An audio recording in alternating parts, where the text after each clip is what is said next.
ادامه بخش چهره‌های ماندگار صدرالدین عینی، زندگانی و قهرمانی.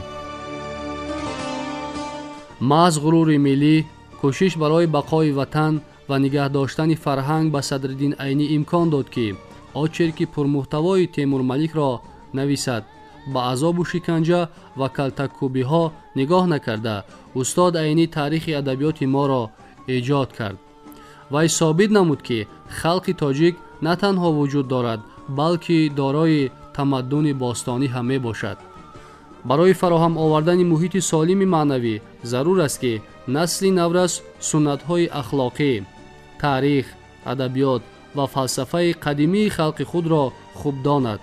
کتاب تاجیکان استاد باباجان غفوروف را باید تمام جوانان ما با دقت خوانند، گذشته و امروزه خلق خود را دانند تا که آینده را با خود درست تصور نمایند.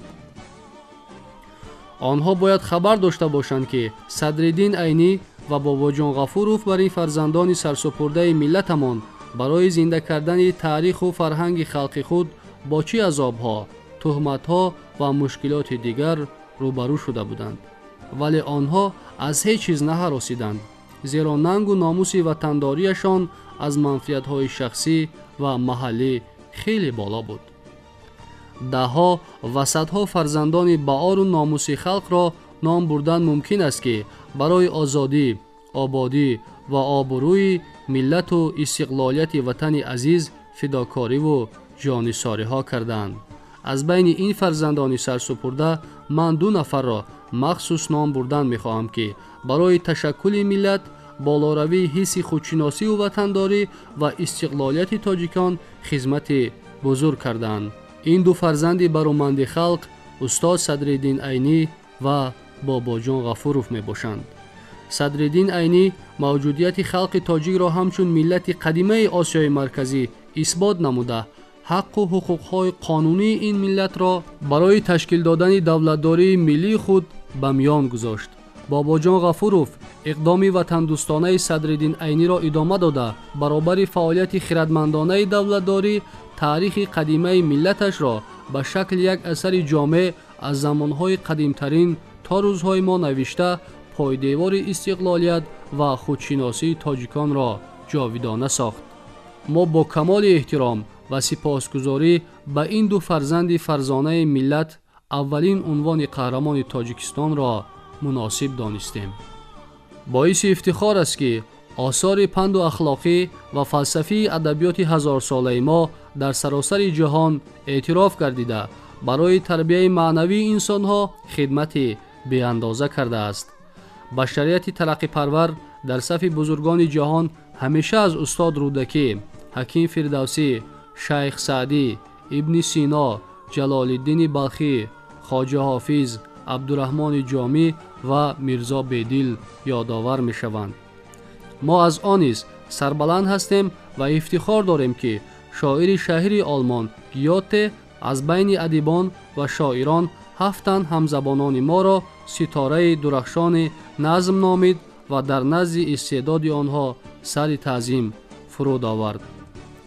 عنعنه گذشتگان برومندمان را در دوران نو استاد صدرالدین عینی، ابوالقاسم لاهوتی، میرزا ترسونزاده، ساتیم اولوغزاده، جلال اکرامی، رحیم جلیل، باقی رحیمزاده ادامه داده این ادبیات را با جستجو و ایجادهای نو به نو غنی‌تر ساختند.